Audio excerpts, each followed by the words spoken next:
Alhamdulillah. Let's go. I appreciate being on the podcast. How you feeling? Alhamdulillah, I feel good. You came all the way from London. How was the I drive? did. Alhamdulillah, it was good. It's a hot day today, but Very hot, listen, by the way. I got good presents next to me, so I'm feeling good. So people think we're probably glowing. It's not Yeah, that we're I glowing, know. we're sweating. It is like 30 plus degrees in the UK. Proper hot. But yeah, you're the first guy, by the way, that has driven from London to Birmingham for a podcast. So I just want to... Thank you. I would have flown in from a different country. Nah, I Hey. appreciate it, man. I love you for that. All right, tell us about yourself, man. Okay, my Where did it all name's begin? Jamal Mojameledin. I'm in property in the UK and in Morocco. And then throughout the podcast, we're going to start revealing more and more and more. Yeah, you're right. Okay, take us right back to the beginning. You know, where did the entrepreneurship spark come from? Was it something in your blood, your environment, or did it something happen that flipped the switch? It's a good question. So, I come from, alhamdulillah, I had a good background, but quite humble beginnings when we're looking at UK culture, right? So, came from council, came from a family of benefits and so forth.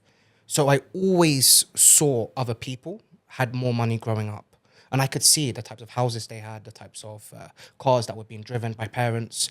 So I always knew that, I didn't know what I wanted to do, but I always knew I wanted to get into something. I wanted more than what I can see around me. And that happened at a young age. So that's kind of where it started, just from what I had in front of me. I remember you mentioned to me that you were selling sweets in school. Yeah. And every time I hear that story, I'm thinking, wow, I wasn't selling sweets in school. You know, I wasn't selling sweets in it's school. funny. Walk us through that journey. You know, it even started earlier than that, you know.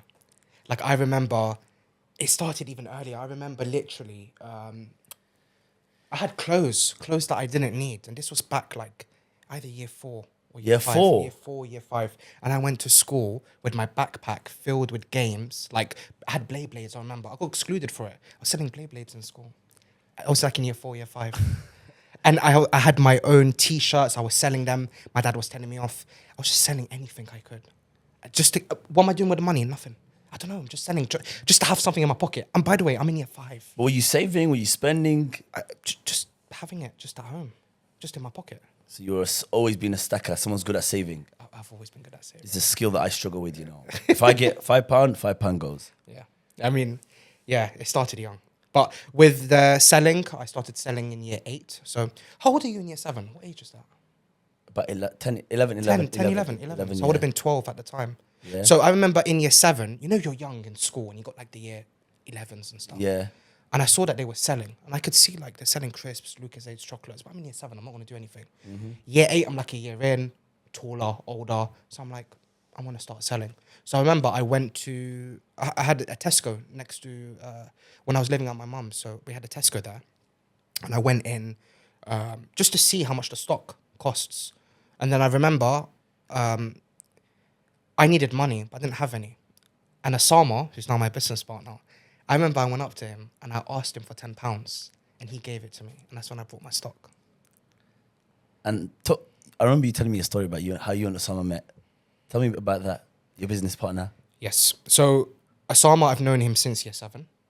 And he was Moroccan, but our school was split into X side and Y side. So they're split basically. So when we have curriculum such as like PE or RE, they would do something else like arts or whatever. And that's how they were split. X block and Y block, something like that. Exactly. Yeah. And so he was on the other side.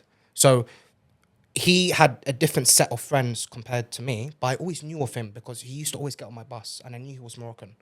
So from year 8, we kind of clicked, and year 9, we got very, very close because X side and Y side merged. So my friends became friends with his friends and we really clicked. So you became one school then eventually. Was that in year 9? Yeah, year 9. So you were selling on this side, he was selling on this side. Like people on the Y, so I was on X. People on the Y side, they won't really come to you on the X because it's just different. Like they have their own clique. They know to go to Osama. People on the X side know to go to me. So we're very we have our own clientele. And now you're 28, right? 20. And you still friends with Osama? He's my business partner.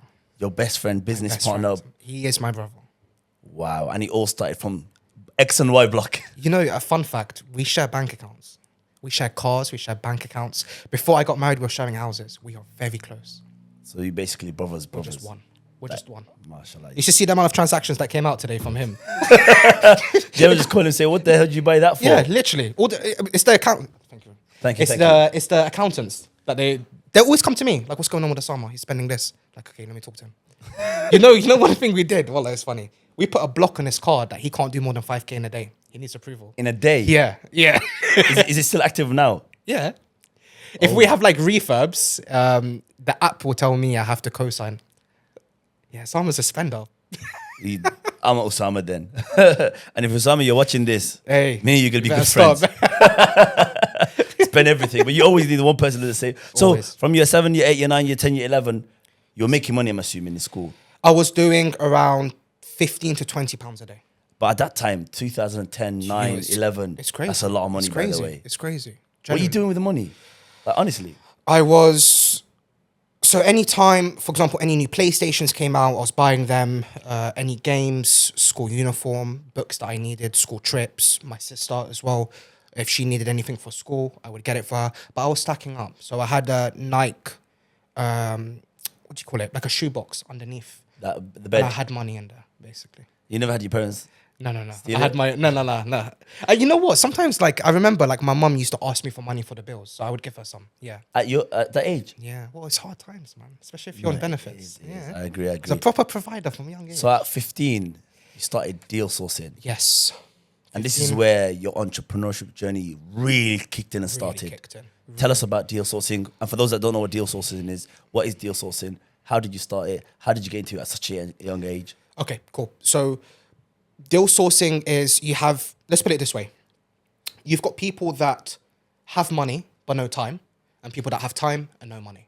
I had time and no money. People that are in property have money but no time. Okay, so it clicks very well. So you can have developers that need to find properties in order to purchase them, refurb them, but they can't find them or they don't have the time to find them. Okay, I used to find these opportunities, show it to them. We call them an investment pack. And then from the investment pack, they will pay a fee in order to take the deal. But the deals have to be quite exclusive. And this is how I started my journey. So I remember I knew I wanted to get into property. I always knew, like generally from like 8, 9 years old, all I used to talk about to my dad and my mum was just property. I want to be a property owner. I want to buy property. Because no one in the family owns property. And it seems like a crazy thing. Like now it's a bit different, but back then, people only own like one property in their life. So I'm there thinking, I want a couple. How do I do it? Like I knew that I could even hear from like friends that, especially the Pakistani and Indian community, their culture on how they were buying property was crazy. I'm seeing friends in school saying their dads have like 5, 6, 7 properties, a few shops. You're like, how's that possible? So I started Googling and I found networking events. So I started going to them and I was very out of place. I was the youngest in the room, but very out of place. Like I remember I went in my school uniform. And then there was this man from, he had a property company in, I'll never forget him, in East London. And he said, you should come in a suit. And I was like, yeah, I just don't really have the money for it. Because at the time, I'm thinking you need loads. And I remember he gave me £200 there and then. To buy a suit? Yeah, and I did. At that time, you could probably buy 3 suits. Exactly. I genuinely went to Primark, it was like oversized, and I got, I don't know what I got. Like I genuinely got like 3, 4 pairs of suits, yeah. And I came again. He's the first person who bought my first deal. So he He's invested. the one that paid me the €3,000 or converted. Wait, I like that story. So I'm assuming he saw you walk into a room. How old was he? A bit older, was he? He would have been at the time old enough to be my father twice. Yeah. Yeah. And he Like saw now you, he's like 70 something now. he saw you, saw your passion, saw the fire. He was in shocked. you. He I remember he asked me, "Where's your dad?" I'm like, "My dad's not here." It's like, "What are you doing here?" I was like, "I'm here to network." And he was just like, "What?" He's like, "You came here to network." He's like, "Are you in property?" I'm like, "No." And then his journey started. That is beautiful. You know, I would love to. my first deal at the time was because I was charging in euros at the time because I was looking at them. We'll talk about this later, but I was looking into Morocco market, so I was working in euros. So basically, 3k euros are like 2.6k in pounds. Not much difference. Not much difference. Me selling my first deal to him wasn't because it was a good deal. He taught me how to find deals and how to analyze them and how to source them. So I kind of got, the harder I try, the luckier I get. But I got lucky selling it to him because he brought it off me to help me, basically. And my journey started. And I started clicking with his friends. And then I really started selling deals. So I remember you explained deal sourcing. So if I can try and explain it back to you so me and the audience can understand, right? is it finding a property that has a good yield? Is it? Yeah. That makes good money Yes. per month, a good percentage per year. See, yes, it gets to Is that. it on the rent? Which part? Both. See, there's different strategies of what you're sourcing. Airbnb right? deal sourcing. Exactly. You can have Airbnb. You There's can have HMO deal sourcing. Exactly. So it's finding a property that is good, that performs well, basically. Exactly. Performs well, that's all Exactly. that matters. And The you're deal- just charging them a fee. a small fee. And for them, it's like, what? 3K is nothing. It's nothing. It'll take me a lot of time to. I mean, I've sold deals that are like 30, 40,000 pounds. Because you charge a percentage. When you start touching a purchase price of 5 mil with a refurb of 1.2 mil, you're charging 3% of 5 million.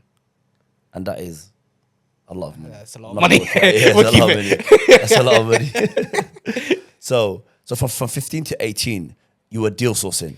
Correct. So I sold my first deal. I remember I went to Osama, literally ran to him. I had the money in my bag because I literally, I was like, put him to the side. I remember we had like a PE room and there was changing rooms. And basically there's like stairs that lead to the science department. And I remember I was literally there to show him. I used to open my bag. He was like, what is that? Like, how you got so much money? Then I explained to him what I was doing. And he was like to me, like, there's no way, like he knew I was doing it, but it's like, there's no way it worked because it took me a year to sell my first deal. Imagine me talking to Osama, telling him for like 9-10 months of what I'm doing and nothing's happening. So he, Yeah. at the time, he's just like, but you're on some, you're like, well, yeah, you're talking about this deal sourcing. Like, sell a deal first. Like, deal sold. Yeah. He's like, oh, Gave him 500 euros himself. So like 450 pounds. why'd you give him money? Why not? Why would you? Is it because you was your friend? He's one of my closest friend. Wow. And I know, like, we're from the same background. Like, he comes from council as well. And you're both Moroccan, you're both Exactly. similar age, you both Exactly. grew up together. Yeah, I hear it. Exactly. My dad, I gave him money. Like, And I when you- shared it. So when you gave the money to Osama, He was very happy. he was like, so this really works. Yeah. And I was like, take this. I was like, now we begin properly. He was saying, like, are we continuing with school? Like, we're finishing school soon. I'm like, we're continuing. But let's see how it goes and let's do this properly. Or coming to the next networking event. And we started from, now would have been 16. From 16 to prior university, so 18. So 16, so those 2 years, Yeah. we did well. We were doing around 35, 40 grand a year. At that age, Not each, but between us, yeah. that's still great money. Very, very good You're, money. you're saying you're making around 20K each. We would do, yeah. At 16 to 18, Exactly. people graduate and start off Exactly. at 21. Exactly. At that time, Yes. 22. Yes. We were doing very, very well. You were able to get maybe a car, I- get this. But 18 years old. were you from London? Yeah. Did I? Oh, maybe it's different. Yeah, London's more 18. expensive. Yeah, I bought a car when I was 18. I bought an A-Class. I had a red A-Class. Right, what And plate? Osama, 16 plate. Osama had 17. I had 13. LX13 SXT it was. Yeah. They're all gonna set you up now. Yeah, you can search it up. It's fine. But so you both had A classes Both of us, yeah. at 18. Sam was 17. He's born in August, so he was 17 at the time. Yes. I was 18, yeah. That's, It's not bad. but that's very good. It was Along very, that, very silly. Very though. good. It's very silly. And so then from 18, now that you've done deal sourcing and your foot is basically in the property world, Oh, fits in the property world. And what happened from 18 so onwards? so what happened was at 18, me and Osama, we both went to university. So I still wanted to go uni. I made a mistake going uni, I'll be honest. The reason is I always knew that I wanted to raise finance. And I can't ask someone to invest in a deal if I'm not educated. I was very, very wrong. So I thought to myself, if myself and Osama have a university degree and maybe we have a master's, then at least then when we're going to a room and we're asking for $500,000 to $1 million, we're educated. I'm not the only one in the room without a degree because everyone in that room is going to have a degree. So I told Osama, listen, we're going to get our degrees because it's going to help us raise finance. I was very wrong. You don't need a degree to Explain how you were wrong. because now when I raise finance, no one in the room asks me about my degree. They only care about the deal. Does the deal stack? What's our ROI? And there's a big chance that they don't have a degree as well. Most of the times. Most of the time, you'll be very shocked. Like they don't, or And they hire a lot of people with degrees exactly. and they have no degree. I never needed one. I have a degree in computer science. I have a master's in cybercrime and cybersecurity. Wasn't needed. It wasn't a waste of 4 years because I'll go into what I did at uni and how I really scaled my property business. Because I never went to uni. Like I did my exams, but most of the time I was in Morocco anyway. But yeah, it wasn't needed. But anyways, from 16 to 18, we were doing the deal sourcing. But then Morocco came in. Okay. And then that's when Osama sat down with me because I was like, I want to buy property. He's like, he was like, cool, like, let's see what we can do. And then there were only riba banks, basically, and we don't do that. So I started seeing how can we go down the Islamic banking route. But it was very, very difficult because they were looking at our age, they were looking at what assets we have. They wanted to see that we were, our company was generating X amount. And at that time, I started learning about taxes, but at the time from 16 to 18, it's not in my mind to start thinking about taxes and returns, right? Yeah. So where's the proof of what I'm making? So it didn't work. So I couldn't just go and start buying property at 18 in the UK. That's when Osama goes to me, and I was very skeptical. He goes, let's invest in Morocco.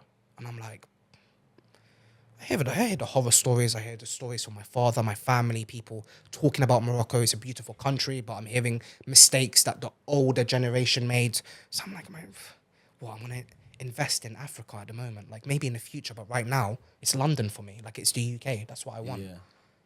Sama goes to me, let's book a trip. Let's go for 2 weeks. I'm not saying we're going to buy, but let's just see. Journey started in Morocco. And within those 2 weeks, everything changed. Because I stopped going to Morocco as a family destination and I went there with a business mind. I'm going on the plane to Marrakesh and I'm seeing all of the tourists there.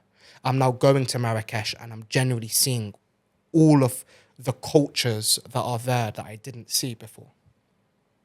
That's when I thought, okay, there's a gap here.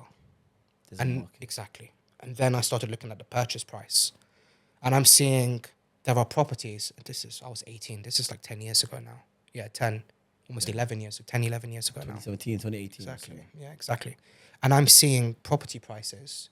You can get some for like 20, 25,000 euros. That's crazy. Which is like £22,000. Yeah. Basically 20 grand. 18,000 20 grand, you're pounds. getting a 2-bedroom. And I'm not saying it's in a crazy touristic area. No, it's still a developing road, for example, but it's still in a touristic destination. You're only like 10 minutes away from these places that tourists would go.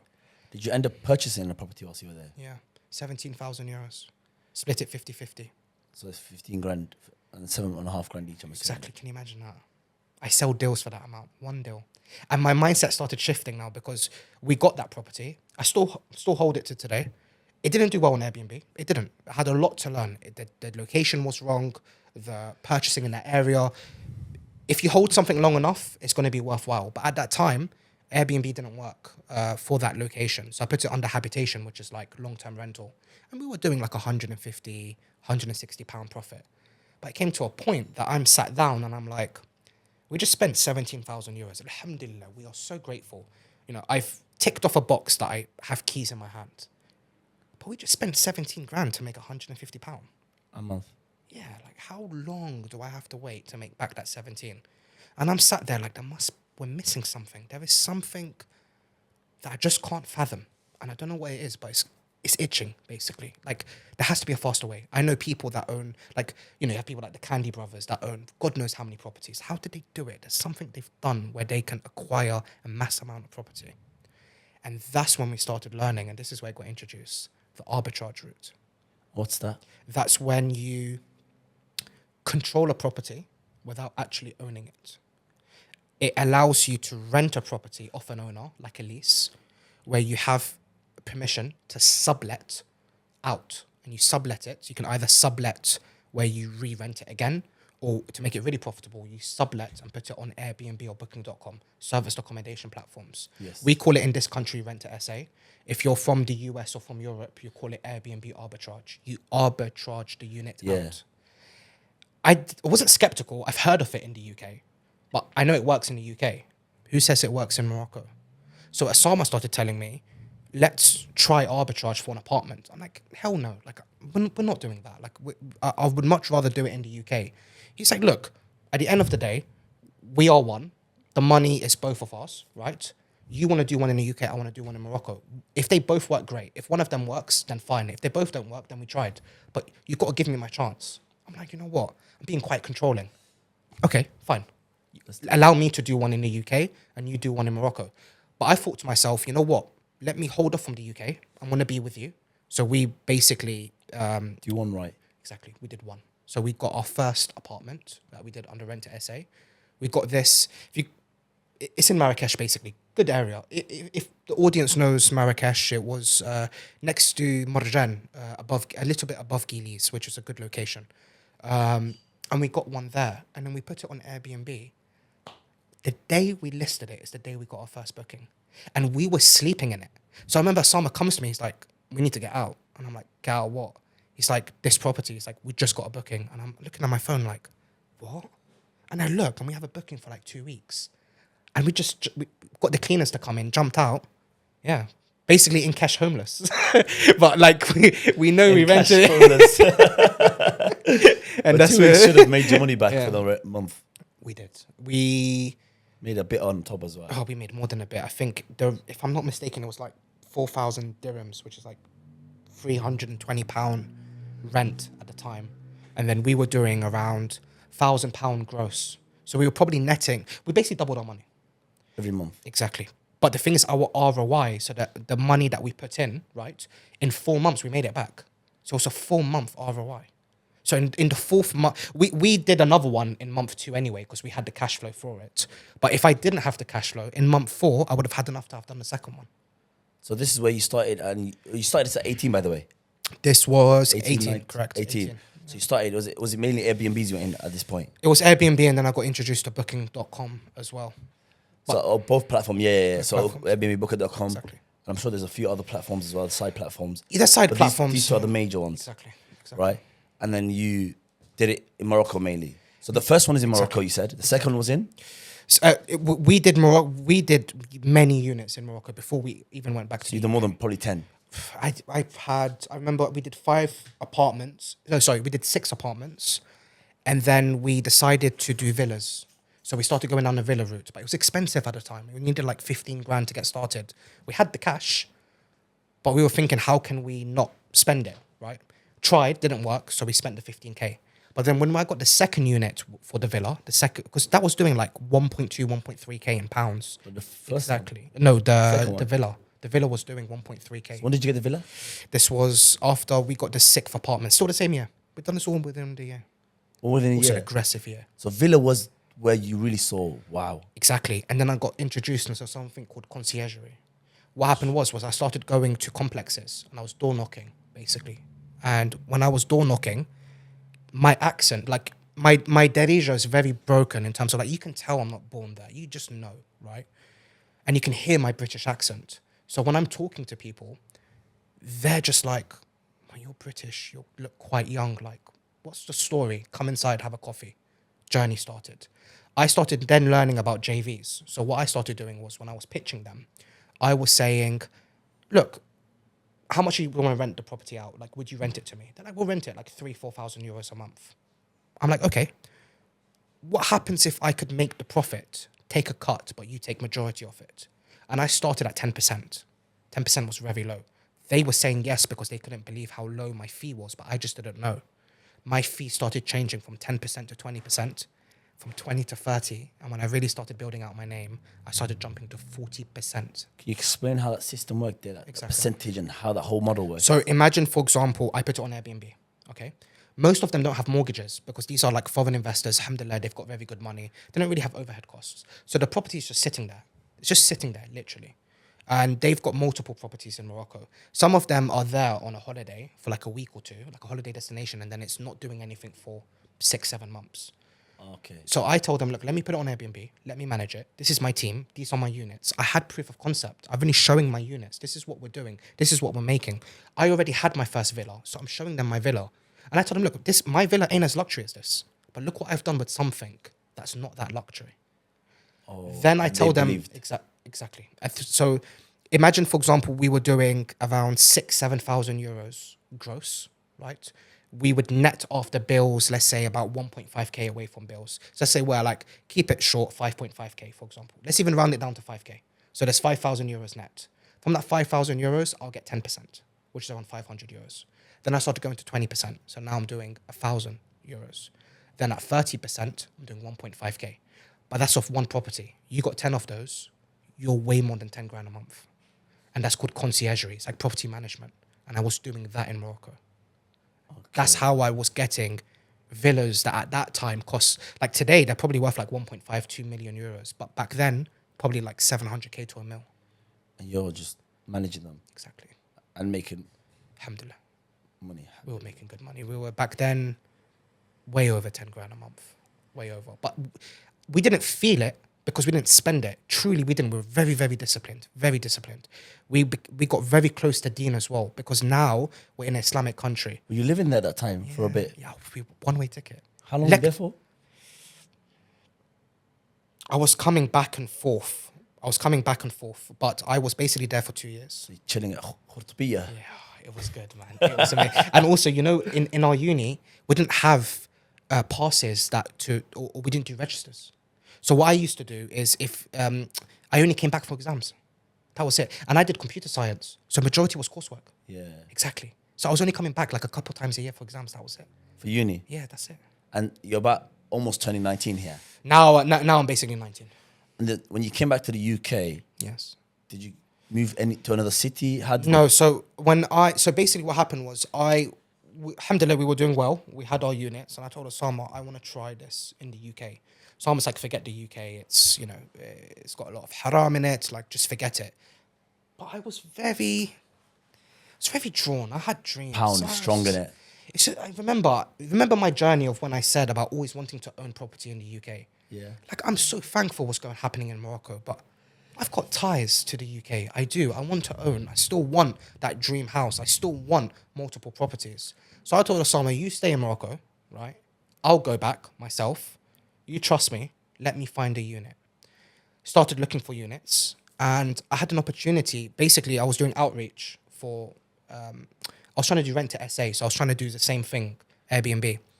And I wasn't getting much hit in London. So then I started expanding to the Midlands just to see. And I had a big hit in Birmingham. Big hit. A lot of Pakistanis were like, if you can guarantee my rent, take the property for what you want. And I started saying I want to do Airbnb. And I started getting a bit of a hit because Airbnb in the UK had a bad connotation to it. Yeah. Morocco doesn't have that bad connotation, but the UK did. So then I started saying, okay, I don't want to lose this deal. What's another strategy that I can do? And I knew that there were HMOs. HMOs is when you rent per room. You can rent like per housing room. multiple occupants, innit? Exactly. So you'll get a house, Exactly. 4 bedrooms, you just make it 6, 7 bedrooms. And Exactly. then each room you make a certain amount a week. And the reason it works so well in Birmingham is because Birmingham has very big houses. And you can sometimes have 2 to 3 living rooms. You're not going to get 2 to 3 living rooms in London. Exactly. yeah. You barely get Seen a box for a room, right? So we were getting 2, 3 living rooms. We were changing them into bedrooms, changing 4 beds into 6, 7 beds. And then I remember I was in Facebook Marketplace. I'll get a single bed. I would get a double wardrobe, and I would get a very small 60 centimeter desk and a bedside table, and I put a lamp on it. That was it. All of that was secondhand. I'll do it for like 100, 150 pound, all of it. And I'll do that 7 times per room. And then I would rent it for like 1.5K, 2K. And I would rent it 500 pound, all bills included per room. And I would make generally like 1,000, 1,200 pound back then. In Birmingham? Yeah. And at this point, I'm assuming you were living in Birmingham for a bit. No, so what happened was I was, for viewings, which is crazy, I was driving to Birmingham and driving back to London every single day. And I did that until we got our first property. When we got our first property, this wasn't too far from Small Heath, basically. That was the first one. And I told Osama, look, like, I want to grow, basically, in Birmingham. I can't keep on going back and forth. So Osama was like to me, okay, what are you going to do? I'm like, look, why don't I go rent a place? So we were looking at places to rent. They were like £300-400. It was okay. But the thing is, I couldn't prove the money I was making because I'm yet to get a proper job in the UK. Yeah. And all my money's in Morocco. So I'm trying to rent and no one's renting to me. Even though and by the way, I offered outright the whole year. And they still said no to me. No, they should let you. They didn't. Because they were saying that because of my age, they said if you decide not to leave, right, I can't kick you out. You can stay. And they didn't like that. They didn't like the security of me having no job. So I was really struggling. So after that year, you could stay if you wanted, and they can't kick you out. No, you can't, because if you stay in my property, right, and the tenancy ends, and you decide not to leave, I can't come kick you out, even if you're not in So what contract. the hell happens? Then you have to take it to court. I And can't how kick long you does that out. take? Could take. For me to evict someone, it's taking me like 8 months to 12 months on average. So they don't get no. They just do that every time again. I mean, people do that. People do that, but they thought I would do that, which is why they didn't want to rent to me. Oh, I didn't know that was a thing, by the way. Mm. So you couldn't walk in there and kick him out. What would happen? They'll sue you. If they called the police, I'm breaking and entering, even though I own this property. That's the maddest thing I've ever. And heard it's in my and by the way, if it's a woman or if it's family. a family and there's children in there, you're getting arrested. Yeah. Yeah, 100%. Can't do that. So that's what they were afraid of. 'Cause They were- you're young Exactly. as well. It's the age. And remember, you guys see me today. Yeah. Yeah, I had no beard back then. You know, so Baby face. baby face, proper baby. Like I genuinely, and I always look like 2-3 years younger than my age. So I genuinely look like a 15-year-old boy back then, even though I look 19. I was tiny. I was very small, no beard. I just looked very young. So you got this kid coming to you saying he wants a HMO to rent, and like, I mean, a lot of them only wanted like working people, you know, like lawyers, doctors, upcoming. Anyway, long story short, I found an office in Highgate. I literally driving here, I just went Round the past corner, it. It was yeah, very nostalgic. Yeah. And it was in Highgate, and it was a dinger office. Dinger, my God. Like, I remember going into the viewing, cobwebs, everything. And I'm like, wow, like this Cobwebs. just couldn't be. And I'm used to nice properties. And I was like, cool, how much? And I remember the agent, she goes to me, they were something Jones estate agency, I forgot. And she goes to me £320. I was like, what? £320? What, for this? All it was a big space. I was like, £320 for this. I'm like, okay. And after I was like, can I do it? And she's like, what's your business? Blah, blah, blah. Registered my LTD, gave it to them. I was expecting her to start asking for proof of income, nothing. And I got it. And this is where my journey started, because I started using that office to sleep in it as a you're not allowed, obviously. I know, you but I know. was using it as accommodation. So How would they not find out? the thing is, If I sleep in my office, I know they'll find out. exactly. But what happened was the office was like, have you seen American motels? When Yes. you go up the stairs and you Yes. have individual rooms. Yes. Cool. It was a motel style. So I had my own door that I could leave at any time. Yes, I have neighbors, but everyone leaves the complex at like 5 p.m. So it's not like I have to go into a main building. I have my Where's own. your car? Parked? My car's downstairs. So they don't see it every morning? But the thing is, there were people that were leaving cars because they had multiple cars or they had work cars. Okay. Exactly. And people used to think that I was the first one in, last one out. First one in, last one out. Yeah, do you get what I mean? Grafter. Yeah, Yeah. exactly. So I'm just and remember, I'm still Was it living. about this size of this room, would you say? No, double. Double? Double the So size you of had a this. bed in there? I had a Bunk bed. I had a bunk bed in there. When Osama started now coming back, I got videos. Me and him were there. This was the setup. We had 2 prayer mats, 2 Qurans. We created a little kitchen in there. We had 2 desks. We had a sofa, PlayStation, TV. Work desk? Yeah, we had two work desks, standing desks, proper kitted out. It was very nice, and we just worked. We worked, prayed.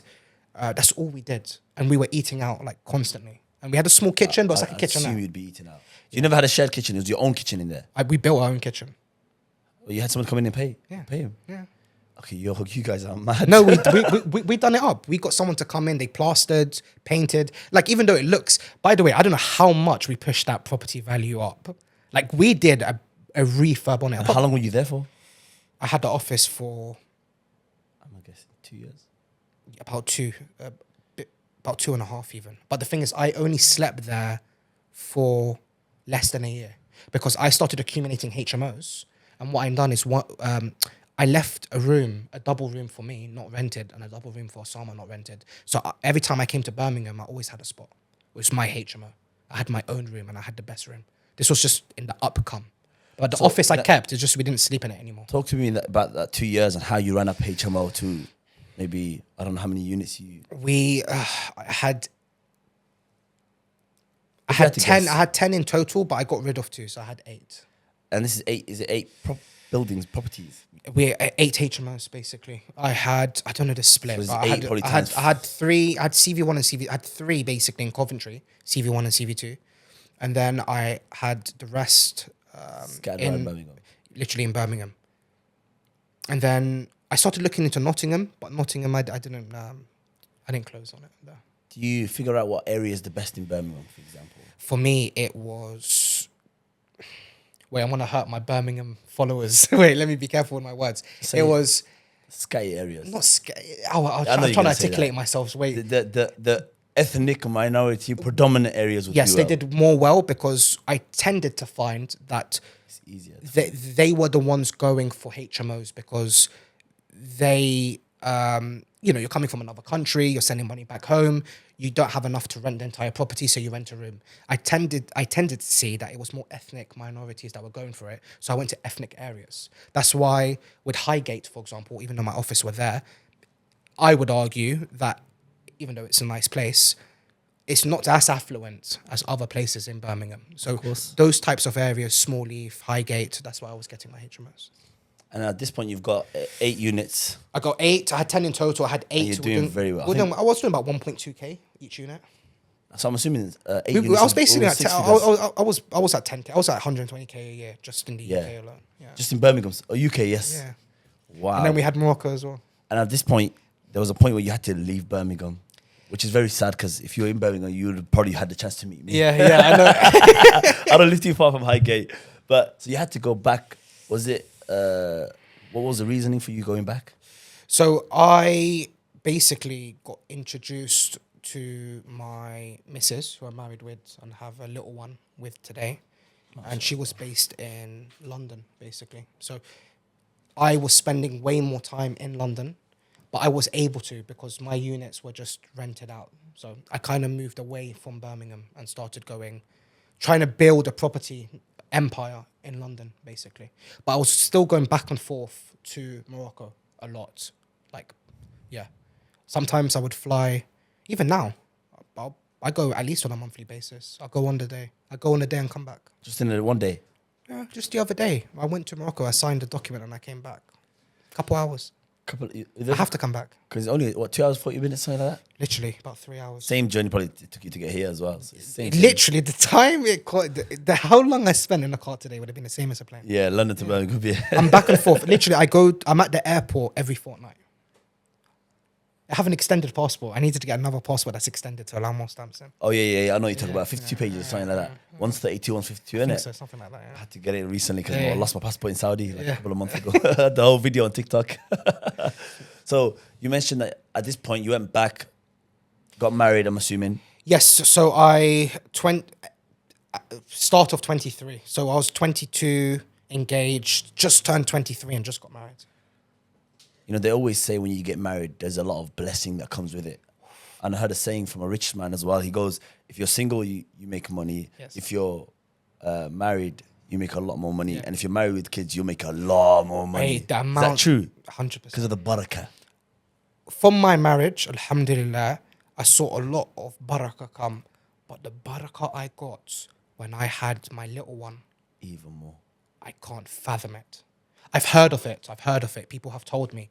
It's like, cool, you hear the stories. No, I don't believe it. Of course I believe it. But experiencing it, my God. Alhamdulillah, when I had my little one, my businesses went up generally like 20. 10x? I wish. 20x? No, nowhere near 10x. Oh, they say No, 20x. We went up like 25%. Higher. Yes. By the way, I didn't change anything. I just want to make an announcement. If you're watching this, yeah, I'm a single man. Hey, You want to get married? Start commenting. Yeah, you want to have a baby by next year. Next year, Father's Day. Father's Day was 2 days ago, right? Yeah, it Next was. year, Father's Day. Yeah, Sunday. listen, I need to be a father. I want 25% increase as well. You get me? So yeah, my application's out. Yeah, go on. But yeah, But it was good barakah. Even, with being married, right? I was already clued on before. Like, I know it takes some people to get married in order to, like, lock in. I was already locked in before marriage. But the lock-in I was locked in now with someone else. I had a why, a purpose. Exactly. I don't have a purpose or a why, so I'm always I make enough money just to survive, and I just No, by the way, my missus helped me a lot in business. A lot. Generally, What do you mean by that? As in- because when you get married, right, you're working a lot. Okay. Sometimes you're going to have to reduce your work balance in order to provide time, care for someone, right?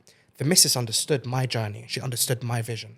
So she allowed me, and when I say allowed with politeness, allowing meaning no stress, she allowed me to work with no stress. That was a blessing, because it's very, very hard, especially in this day and age, it sounds silly, but for someone to allow you to work with no stress. Because think about it, this person wants your attention. This person is married to you, but you're out of, Time and all that stuff. but what, you're telling weekends. My missus don't have weekends with me. I don't have weekends. What's a weekend? I don't know what a weekend is.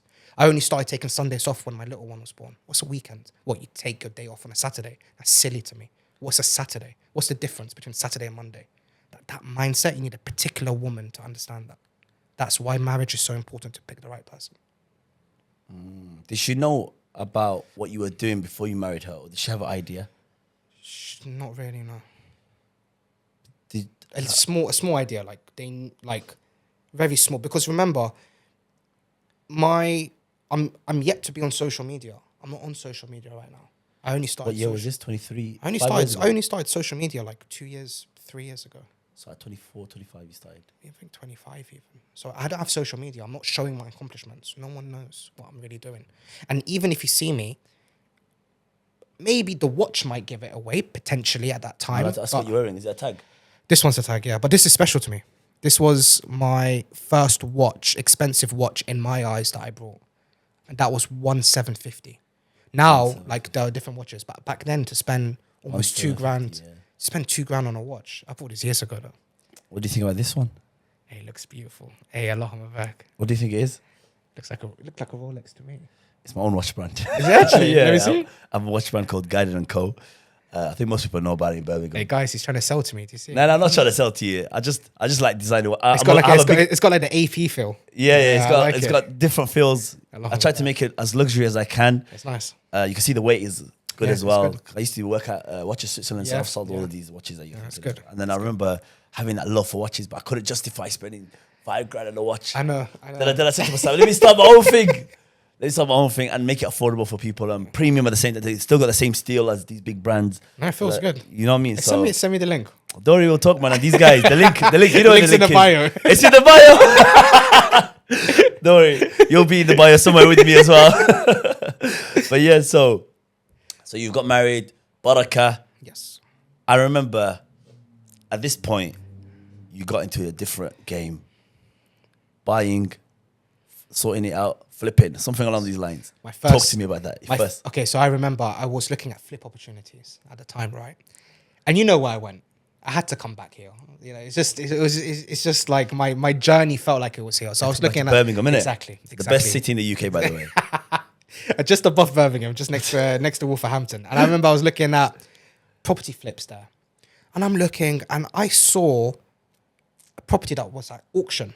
I've never done auction before, but it was of interest. And I called, I forgot the name of the auction house, but I called them and I said, you know, it's just going on auction. They were like, yeah, it's been brought. I was like, oh, how much? They were like 195K On auction? on auction. Expensive. It was a Victorian house in Wolverhampton. You know where the stadium is? You Yeah. have about 10 minutes from the stadium. You have like most of the footballers. Oh, house. Okay, Exactly. makes sense. So it was, Makes and it was right next to like a private grammar school there, basically. makes sense. So it was a very luxurious Victorian house, beautiful, but it needed a refurb. Like there was a hole in the floor that you could see the floorboard. Like it was back to brick. It was the house value there is that they're like 320, 330K. So to buy it for 195, it's a Yeah. bit still. Anyway, I was a bit devastated. I really wanted it. I've analysed the deal and it stacked up at, like, I didn't know what the auction would go for, but I was thinking, you know, anywhere from 170 to like 210 would be okay, right? Anyway, didn't go through, you know, Maktub, here's what it is. And then I got a call and I remember and I answered and it was like, oh, hey, Jamal, no. This is the auction house. I thought he was trying to sell me something. And he goes to me, the deal fell through. I'm like, okay, so is it going back to auction? The Baraka. Exactly. And he goes to me, look, the offer's 195. It can go back to auction, but it costs money for the seller, and our auction is not until next month, and they don't want to wait. They want someone who's fast. They said, are you getting a mortgage? And I'm like, no, I'm full cash. And they were like, when can you complete? So when can you purchase this property? I said, you know, what's I've never done it before, so I'm kind of winging it. And I'm like, I know 4 weeks is a good time frame. So I kind of lied and I said 4 weeks, even though I took 8. So I said 4 weeks. And they were like, okay, that's of interest. They were like, do you want to put an offer? And I'm like, 180. yeah. No, it was 195. They were saying 195. Oh, they couldn't do it less. Because I know he's going through a list. As soon as I finish, he's going to the next person. I just know how it works. Because they've probably got a lot of people that bidded. So I've got to be fast. And you've got to be fast in property. So I said, I'll take it 195. And they're like, okay, who's your solicitor? I don't even have one. So I'm just like, okay, I'm going to email you now. Quickly started going on the phones, calling. So you said I'm going to email you my solicitor. Yeah. Why do you need a solicitor to buy a house again? Sorry. You go through something called a conveyancing. Conveyancing has 2 processes: your exchange and your completion. Exchange means that you have entered a sale agreement with the intention of buying this property. Completion means you have now bought this property and you get the keys. Okay? But do you have to pay this solicitor? Yeah. So he's got the house. He's selling to me. You're a solicitor. I have to go through you. You get commission and then I buy it. Why is that? Is that for security reasons? Yeah. So basically, you have something called an escrow account. So basically, when you don't, let's say I'm selling a house, right? You don't pay me. You would pay your solicitor, right? You'd pay your solicitor. Your solicitor will have it in an escrow account. They will pay it to my solicitor, and my solicitor would do checks on to make sure the property is compliant and the money is compliant and has come through. You know, you can't imagine it's like drug money in a duffel bag. It doesn't work like that unless you got under the table. But it's got to be legit, right? And then my solicitor will now send it to me. So it goes through a process. It's escrow accounts. Like you don't just pay it directly to me. It's not. Like and how much are they taking commission each? Like, do they take a lot of commission? So it depends. Like the lawyers I have now, I'll use Benjamin Harold and I use Christian. He's an amazing lawyer. So Christian would charge me, for example. Now it's I pay for good advice now. So you could pay anywhere from £2,000 to £4,000 per deal. Exactly. Per purchase. But I pay like £8,000 to £12,000 because I use Christian. You're making a lot of money. Yeah, but they make good money off me. Christian bills me on an hourly basis, but the thing is, he just bills me at the end of the month. So when he calls me and he's checking up on me, I'm getting billed. Wow. Yeah, he invoices me, and his invoices hurt, by the way. They generally hurt. But I go for bigger property deals because at the moment now, like I just bought, I haven't bought yet, but I'm hoping to complete in the next 2-3 weeks. We bought in West London, Acton, 850k, 4-bedroom, with planning permission for a rear extension, loft extension, and planning permission in the garden to build a 4-bedroom semi-detached house. I haven't paid for that part yet, but I paid for this property. And that Christian charged me 8k for that to take me through that process. Exactly. Wow. To do the checks and everything. So sorry, I took you. Yeah, that was a bit of a bit. We were off. So Wolverhampton, we're at. You've bought 195. Wolverhampton 195. Signed. It was 195. I bought it for. Refurb. I got quoted, and it cost me 60k. I paid 30k in professional fees. So this was the stamp duty. This was paying for a RICS assessment. This was paying for a property cost analysis. All of that equated to about 30k and solicitor fees, etc. Right, and selling fees on top. So that 30k was everything. All in, I think I was like 285 in, and I estimated. You're gonna laugh at this. I estimated that I would sell for 320. I sold for 325. I was so accurate.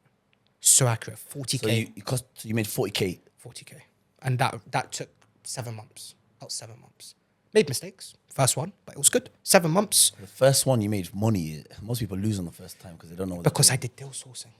That's where you got the experience. It's like think about it. Imagine knowing that a property I can get it to 320, knowing how to do it. That all came from deal sourcing, and I got it at 325. 15 deal sourcing, 18 you got into arbitrage and HM, and then 20 you got into HMOs.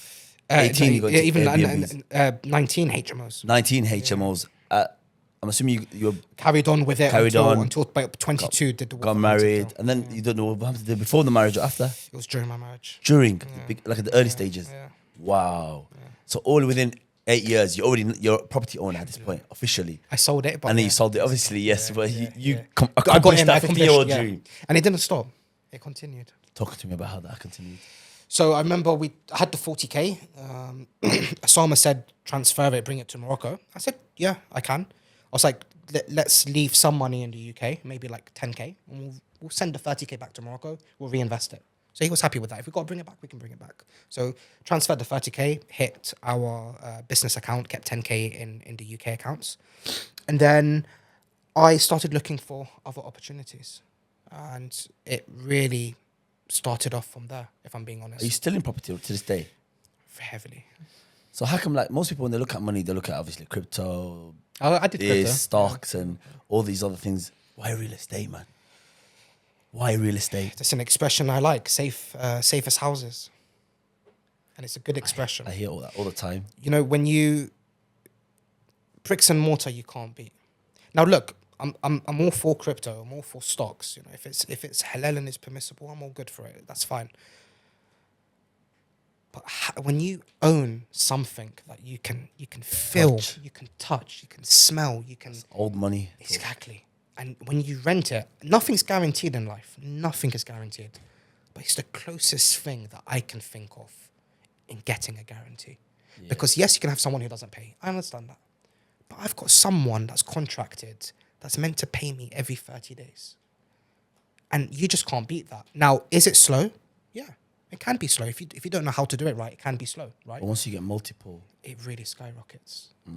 Now, I've been in crypto. I've invested in stocks. it's not guaranteed. No. I've lost money in crypto. I've made good money in crypto. I've made very good money in crypto. But I've also lost. I've made very good money in crypto. I invested in Shiba very early. Are you into crypto? High into crypto. I'm like cool. Shiba. I remember Shiba. Okay, do you remember before it went up? 2018. Okay, I put in 50K. I remember. My uncle was telling me about it. I sold very early. I did. So I sold and I did about 400K. If I had left 50 to 400K. Yeah, exactly. If I had left it, I would have cashed out 1.5 or 1.55 million. Oh my God. You see, you're on a different level though. Me, I've just touched like 180K, 170K. But that's how it starts. The first time in crypto, but then I lost a lot of it and then I kept some of it. Bitcoin, I bought Bitcoin when it was $100. I didn't keep it. I made £5 profit and I sold it. I had Shiba, I put $2,000 in Shiba back in the day. Yeah. And I remember I kept spending that money. I had the crypto card back in the day. Yeah. I would spend, I'd be out with the boys and my boys was asking me, where's your money coming from? I didn't realize that it was going up, by the way. I've never logged in. Yeah. I've spent about a good 6 months you think on it's that card. unlimited funding? Yeah. I spent, and I'm thinking that $2,000 should have been up. I checked it. There's still $2,000 in there. Wow. And that's because as the money's going up, I was spending it. And that's when I realized at like 18, I was like, yo, crypto. If it goes up, it's actually really good. If you know what you're doing and you got diamond hands and you're not emotional, it can work. But if you're emotional, it don't work. Yeah, I understand. It makes sense. Yeah. Okay, if someone's watching this with absolutely £0, zero experience, zero contacts, how can they get into property? I would say the best way would probably be arbitrage. Because it's the least amount of money you need in order to get kickstarted. Which is like Airbnb, H1D stuff. Exactly. What would you start first, Airbnb or HMO? HMO's a bit more difficult because of the legalities, the fire door, the this door, the that door. It is, especially, yeah, exactly. It is a bit more. I mean, now we have chat. Like back then, I had to call the councils and I'm calling like, Birmingham Council, trying to get through to someone who doesn't want to talk to me, finding the information. Now you just go to chat. You just type it in, and it just tells you how to be compliant. So it's much easier in today's day and age. But back then, and you know what it's like calling the council. Yeah. You're on hold for like 2 hours, and you got some Becky or Stacey who doesn't want to talk to you. You know what I mean? So I would say in today's day and age, I think it depends on you as a person, and I'll tell you why. When you're doing HMOs, it's less work is required because your people are paying you every 30 days. When you're doing Airbnb, you're going to make more money, but it comes at a cost of time because you're going to have check-ins and check-outs. You're going to have to manage cleaners. You're going to have to manage spot checks. You're going to have to manage complaints. You remember, you're targeting hospitality now. Tourism. Yeah, Airbnb is also difficult, exactly. Yes. Yeah, because I've done it for a bit and it was... Yeah, because like imagine, for example, there might be a dust on the floor. It's not your fault. Flew in through a window. The window was a bit open. Of course they're going to complain. Yeah, and then you get a picture sent in and it does your whole accounting and now you got to delete the listing. So I do again, you've had that too? We did that. Yeah, it's happened to me before. But once you do it enough times, they'll clock on. Yeah, I think they clock on and they send you a message saying, "Oi, your account's gonna get shut down in 2 months if you don't." Exactly. So I've had that. It's been a headache, but I think HMOs are a lot more easier, because they stay longer as well. It is, but that's 6 months, 1 year. Exactly, sometimes. but that's if you're in the UK. If you're in Morocco, this HMO is not going to work because you can't do it. Cancelled on that. They don't have a council. It's like, I know in Morocco there are ways around things, but generally to rent per room, you need something called a tourist license, and it's not easy to get. Like if police get involved, it's not good. It's long. Exactly. So if the audience is looking to do it in Morocco, then I would say, Airbnb and Booking.com is the way forward. If you're thinking about the UK, you can consider HMOs if you want less work. Okay, so if someone's got around 5,000 to 10,000 pounds saved 10,000 right now, is a good budget, yeah. 5 to 10,000. Because I've started Airbnb, I think 4K. Yeah. Cost me to start 1K for the deposit, Exactly. 1K for the rent, Exactly. 2K probably cost me all the extra litter. Yeah. Being in bargains, you gotta buy the £5 candle. Make exactly. it you gotta put some small £10 shelves in there. Put some, the thing that smell good with a little wooden stick that comes out of it. Yeah, what's it called? Candlesticks. I don't know what they call it. Wicks on it. I don't know. Whatever it's called. And then you just put LED lights everywhere, make it look good. Exactly. 4K cost me. Yeah. And then boom, you're making about 2-3K a month. It was very good. I'll be honest with you. It's very, I mean, you have first-hand experience. It's very scalable. It's very with the right knowledge, and you understand how to do it. It's scalable to a crazy level. So if someone has 5 to 10K, how can they start and get involved in arbitrage? Well, they're welcome to contact me if they want. Talk to us about that. I have a brand called Moroccan Brothers, and it's a consultancy. It's me and Osama. And basically I saw a gap in the market, and the biggest gap I saw was there were people that wanted to invest in Morocco, but they didn't have the contacts, they didn't have the time. A lot of them were in foreign countries. Morocco's a who you know rather than what you know type of country, right? So I saw a gap, and a lot of people were asking me to get started, and I just didn't have the time. They were trying to give me JV opportunities, but it got to a point that I'm already raising finance. People offering me, trying to be humble, but someone offering me 50 to 100K, it's just not worth my time. It's just generally not, because the deals that I'm doing, like I'm buying land at 1.2 mil. If you're bringing a mil on the table, and me and Osama putting in $500,000 each, that's of interest. But this 50 to 100K, it's just not enough for me, or especially people that come to me with 5, 10K. So I thought, let me create a consultancy. And through this consultancy, I've already set up teams. I've already set up agents. I already have my own estate agency. I've created an entire ecosystem that someone can just open the door, walk in, and use my entire process. And that's what we've done. So we created a coaching company, basically, that we walk your hand through the entire process. You partner with my operation managers, where they can do the viewings, they can find you properties. My estate agency, I have my own. You'll partner with my agents, my contacts. I walk you through the whole process, the entire investment, whether we're doing arbitrage, whether we're purchasing property, whether we're buying riads, hotels, and so forth. But that's the entire consultancy, basically. And alhamdulillah, it does well. If people are interested in investing in Morocco, they have two options. Option number one, partner with my agency. If not, they do option number two, which is they do it themselves. And if they want to do it themselves, then they would need to come to Morocco, network with agents, ask agents for subletting, or sous location in French for sublet in Morocco, and they would find a deal. You would analyze it, use Airbitix or AirDNA, analyze the deal, make sure it stacks up, close the deal, and journey begins. Obviously, it's hard if you've never done it before. And if somebody wanted to get involved, how much would it cost them to be part of this community? It's very bespoke, very bespoke. That's because there is no set price. And the reason is because we have people that are buying riads for $500,000 that are spending 200,000 pounds on a refurb. We have people that are building villas from the ground up. So what you're doing is very dependent on what the fee may be. Like we have a course that we created as of today. We priced at €1,500, and that's got 15 modules. But if you've then got more one-to-one, that can start off at around £6,000 per year to do something like that. But it's a 12-month program, but you inherit my entire team. An average person who joins will make anywhere from £7,000 to £10,000 net per month in their first year. And we walk them through the whole process. I mean, if they go to our social media, look at our testimonials, students are there, reach out to them, call them.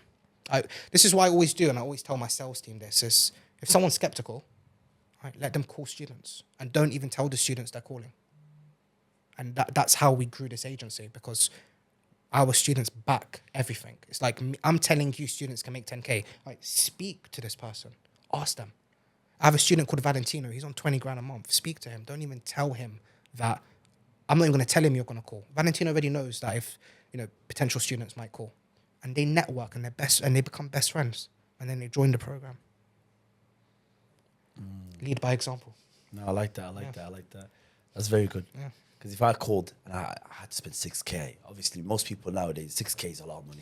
It is a lot, 100%. But it's also depending on how much you're putting in. If you're someone who's only putting in 5 or 6K, it's probably not worth it. As much as I want people to join the program, you're not going to pay 6K and the first property you buy is 6K. As much as I love these people, they're not my clientele, right? They're better off going for a self-taught course, right? That they can pay 1-2 grand for. But don't you have that 1.5K? You said you exactly. have a So we tailor for them, and it comes with weekly calls. By the way, I'm there on the weekly calls, group calls.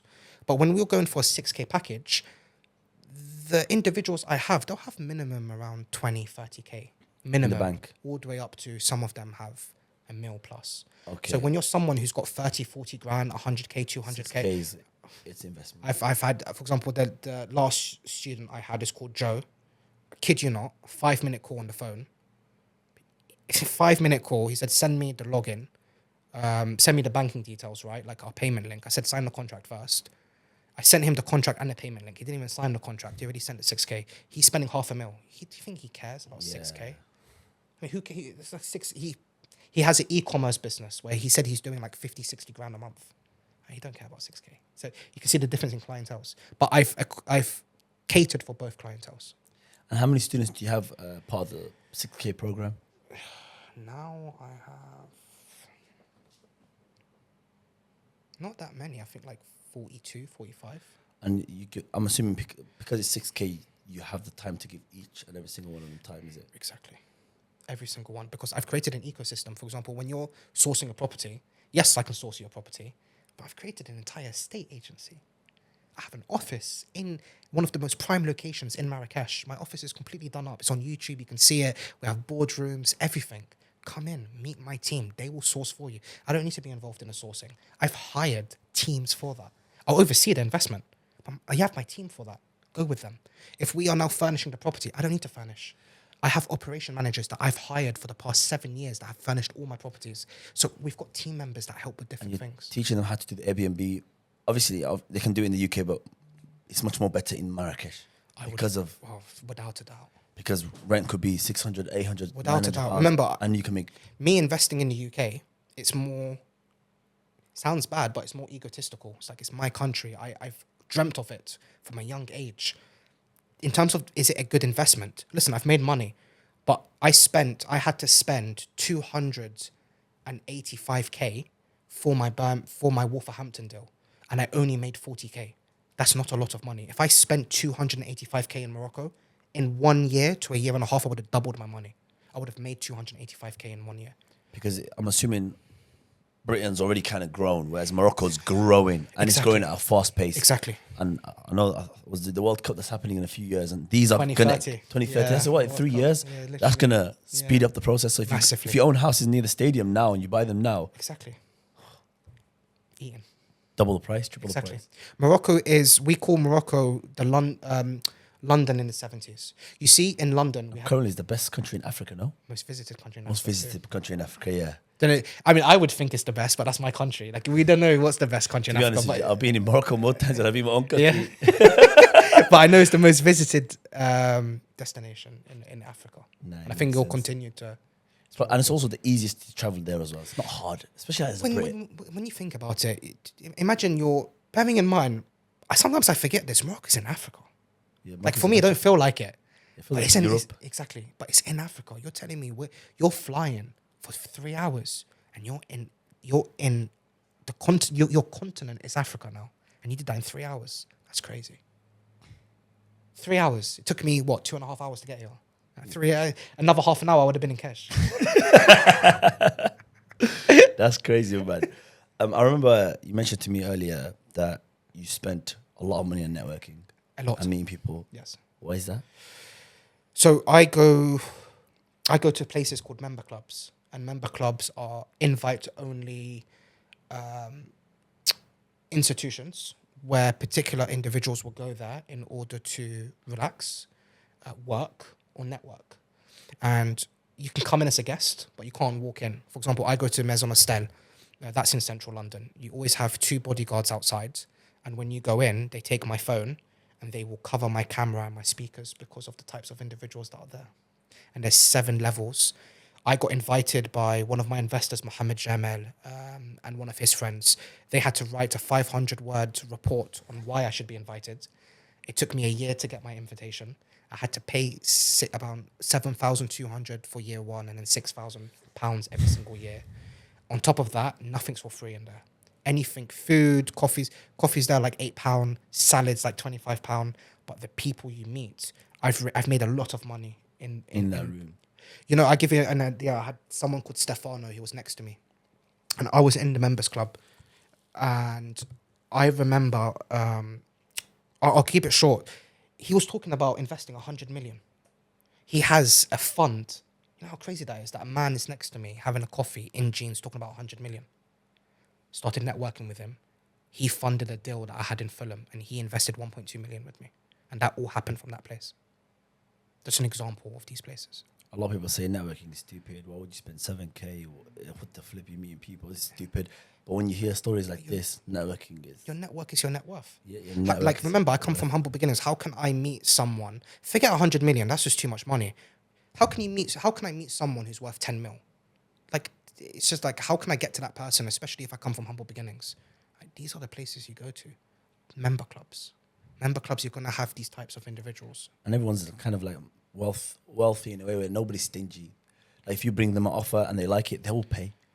The concept of money to them is very different. They want to give. They give. Like, of course, the deal has to stack up. Yeah. And they can be ruthless with the stacking up, and they want quite a lot off the deal. That can happen, right? As in the percentage. Yeah. They're gonna, because obviously they're investing their own money. They didn't get you don't get to be a person that has £100 million fund Without. Yeah. And he was one of the senior directors at JP Morgan. So he was very, very good. So, these people, they understand that they want to give out money as fast as possible. They want to spend. They have to spend. They have no choice. If they don't spend, obviously he's a business owner, so Stefano is different. But if you're an employee, for example, there's a lot of employees at JP Morgan, Morgan Stanley, they have to spend. If they don't spend, then they get in trouble. You have to spend it, and you have to spend it correctly. So they're begging to give out money. There's family offices as well. Family offices are families that typically need there's no set amount, but 20 to 30 million is quite a low amount for family office. There's family office I'm partnered with. They're in Italy. Their family's 1,100 years old. They have access to over 20 billion. Yeah. And it's called a family office. You call it family offices. It's when the family put their money together. Me and Osama want to do this in the future. We're not there yet, but we're going to put our money together where our family merges into a pot and we invest as a family. Family offices. No, this is what you mentioned earlier. Like Pakistanis do it in Birmingham, but they do it like on the miniature level. But they still work. Pakistanis are killing it. I have Pakistanis in our mentorship group, right? That they have family pots that have like 2-3 mil in it, and they take it, and you don't pay interest on it. And they keep it all halal. It's amazing. And then what they do is they borrow it and they pay on either a weekly or monthly basis back to the family pot. You know, it's the first family to do it, the Rothschild family. They create that. That's how the banking system got created. Because of the family office. But they started this God knows how many years ago. It's a crazy question I got for you. Sorry. Next. You mentioned to me, and I heard these things you mentioned, that I could buy a house for 15-20K of my own money. Yeah. How does that actually work? It's called the BRRR strategy. Okay, talk to me. So the main concept is you buy a property that's distressed, that needs... Think about it, it's the worst house on the street. And your objective is to make it the best house in the street. That's your objective. So you're going to have to buy it and you're going to have to pay for a refurb to uplift the value. Okay. Let's keep the numbers simple. You buy it at 100K. We're not going to use Islamic banking. We're just going to pay full cash to keep the numbers simple. So you buy it for 100K and you put a 30K refurb on it. Okay. Let's say that 30K includes all fees, everything. That's all in. So you're 130 all in. Okay. So you have to spend 130 of your money. Okay. Then you go to the bank. Hey, quick one. I've got this property, I have no loan on it. Is it possible if you can see what the value is, please? They will send out a surveyor. Surveyor comes. You pay for that surveyor? No, the bank does. Okay. Yeah. The bank will pay for the surveyor. Then the surveyor will come and be like, he'll write a report. But by the way, his report is gospel. So you better come in with a very nice coffee. You come in with a report. This is what I do, sweeten them up to show them this is why I would justify this being valued at 200K. But hey, whatever you say is final. You're the boss, not me. I don't know. Like, I'm just a little bit educated in property. Nothing compared to you. But if it helps you, here. If it doesn't, I apologize. I'll take it back. And here's a coffee. No bribe. Enjoy. I'll see you later. That's it. And you leave. That's what I do. And he'll take my report. And he'll look. Obviously, you get your Tom, Dick and Harry that are like Phil Mitchells that don't want to look, you know? But a lot of them will look. And let's say in this example, so we spend 130K. The surveyor comes back and he's like, hey, this is now, we think this is worth 200K. The bank will go, okay, your property's worth 200K. We can finance it for you. And it's called buy-to-let mortgages. Buy-to-lets are 25% down payments. So you have to put a 25% deposit in order to get this product. I thought I already paid 100K and 30K cash. Exactly. But they're now going to give you a buy-to-let product on this, but you have to trap 25% equity in there. So if it's worth 200K, right? 200K. I leave 25K in there. Exactly. No, 50K. Yeah, exactly, 50K. Yeah, I think a bit more, right? 25% of 200K, right? Yeah. Bang on 50K. Bang on 50K. So you got to leave 50K in there. So they're going to say, okay, 50K has to be trapped. Then we can send you 150K. But then I made money, no? Exactly. In this particular example, you did. I made 20K, no? In this particular example, yeah. But for example, what tends to happen, especially because with our examples, we're going to use Islamic banking.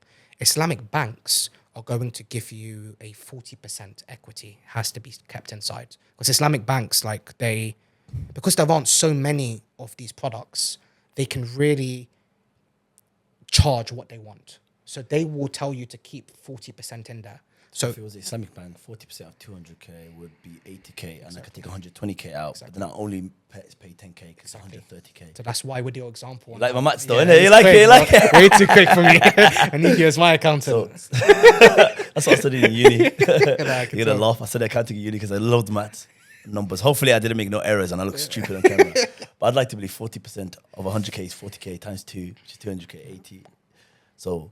And then you got to take 120K out. Exactly. So in this example, it only cost me 10K basically. Exactly. But now let's just say I don't have that money.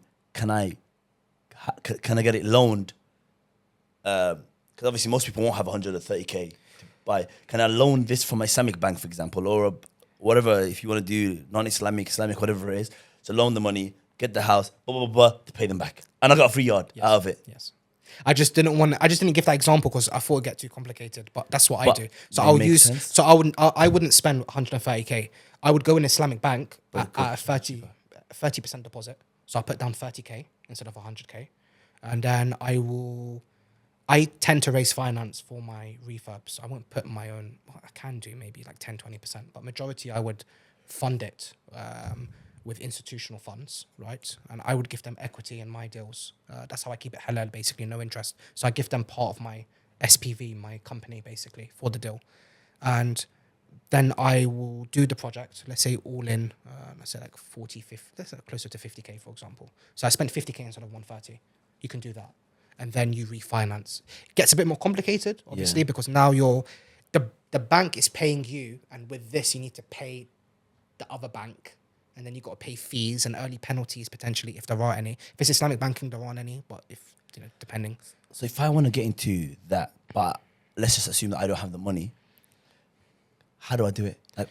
Like flipping houses, how do I do it? Well, you have no money at all. Let's just say zero money. Because there's a lot of people watching in a similar situation. They have jobs and it's quite difficult to pull out 50K out of nowhere. It is. You can raise finance. How would I do that? People used to tell me this and I used to hate it. People used to also tell me friends and family. But I don't have friends and family that have 50K. So it's like, I'm just not in that group, but I'm just going to say it anyway. If you might have friends and family that are willing to invest, great. If you're in my situation, I don't have friends my friends and family don't have 10K to their name, let alone 50K, right? So what you need to do is you need to start going to networking events, right? And you need to come with deals. Even if the deals are sold, just make sure they stack up, even if they're sold. What does stack up mean? Stack up means that there's profit in them. You have to know how to analyze a deal. If you don't, then you have to start watching YouTube videos and educating yourself. Like you have to go, like for example, even if they're watching now, I have a 1 hour, 30-minute video on YouTube on how to analyze a deal. Watch something like that. I'll try put it in the description. So the video, I'll put that video in the description, hopefully, so you can watch this after the podcast. Cool. So if you watch a video like that, it shows you how to analyze a deal, how to get the GDV. You have to practice and you have to see, start going to networking events, showing seasoned investors and asking them, do you think this stacks up, and see their opinion. When you have a deal that stacks up and you go to networking events and you show them the deal, trust me, any investor that knows the deal stacks up will invest in it. They will invest. If someone showed me a deal and it stacked up and it really stacked up, I'm buying it. Even if I have to give you a cut, so be it. I'll try to not give you a cut. I'll try to buy you out. Like I'll pay you like a 20K sourcing fee. But that's just me. But like other investors, they may not. Maybe they're willing to give you part of the actual deal. Even 20K sourcing fee is enough to put the 30% deposit down. You're onto the next. And now you're already there. Exactly. You get it? Yeah. I've been brought out so many times. Yeah? I've been proper brought out. I had a deal where it was to build, I think, 22 houses. And I was trying to raise finance for it. And this investor told me the truth. He was like, listen, I don't want you involved. I don't know you. I don't particularly like you. He was black and white. Yeah. Proper. And I was just like, ouch. Like, what did I do? I think that's how they get rich. Yeah. They're just like ruthless. Like, my God. I was there just thinking, like, how can you talk to someone like that? Anyway, 70K he paid. You? Yeah. Both bought me out. Took the deal. You can't hate. Hey, it was rude, but he put his money there. I'd rather you be rude and pay me 70K than you smile at me and walk away with nothing. So I'll take it. Yeah, fair. And I split the money with Osama and we kept it stepping.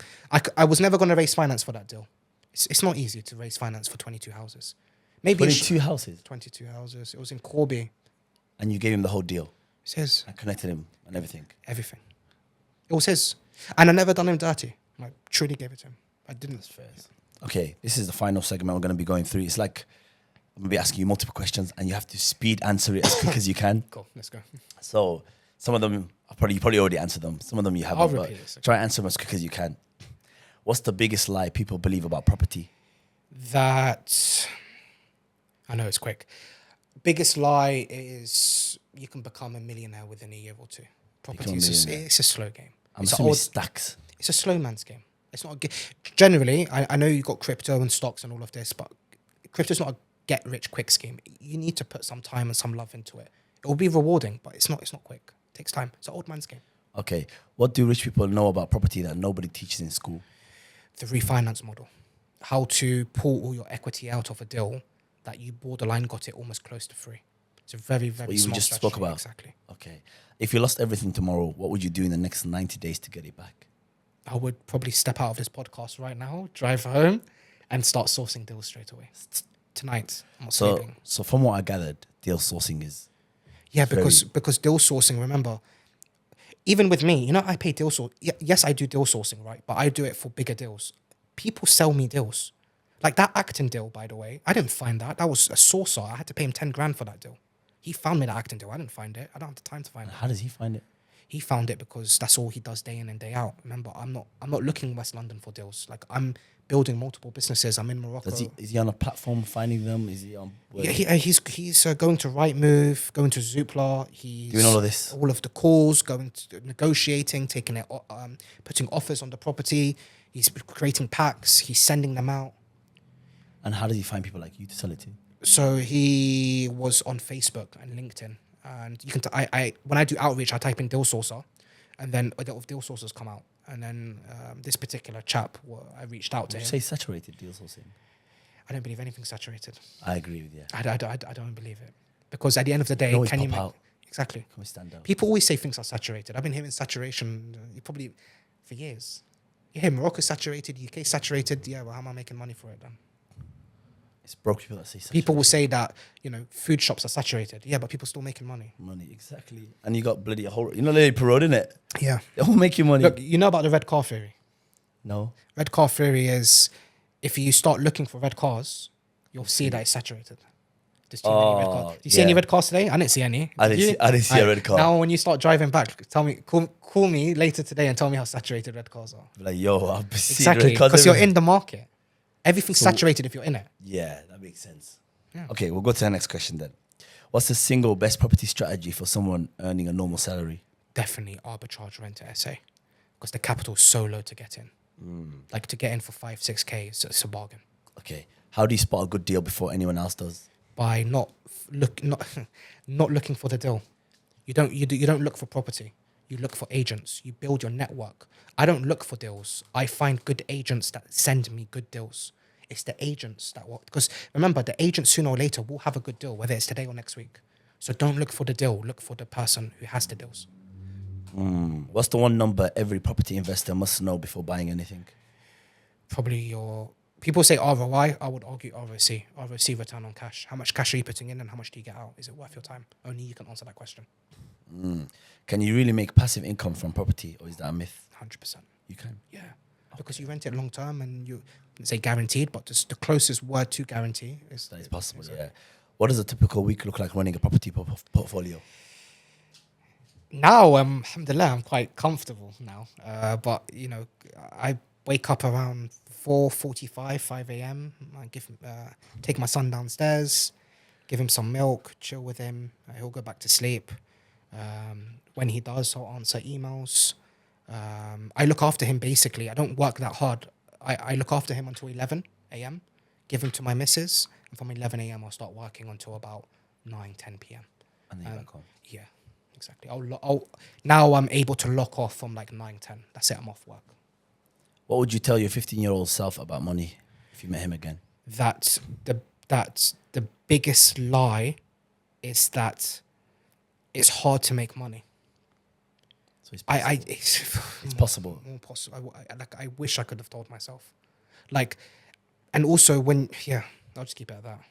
Is it too late to get into property in 2026? Never. It's not saturated. That's the conversation we had. Exactly. What's the fastest legal way to build a property portfolio from scratch? The arbitrage route. Arbitrage, Airbnb, exactly. HMO, Exactly. anyway. But you're not really owning, no stress. You're not owning, but you're building very good cash flow. Cash flow. And that cash flow will then start to turn to allow you to buy properties. Yes. And I think because you're in the industry, you'll start learning a thing or two. Oh, you'll learn a lot. Yeah. So what's the difference between someone who succeeds in property and someone who fails? The person who fails is the one who stops. So you'd never. It's got nothing to do with how much you make per year. It's the one who stops is the one who quits. Because you could be someone that, you've been in property for 20 years and someone in 5 years makes more. But the question is, did you stop? If the answer is no, then it's maktub. That was your journey. That was written by God. It was meant to happen. As long as you don't stop, you don't lose. What's the worst investment decision you've ever made, and what did it cost you?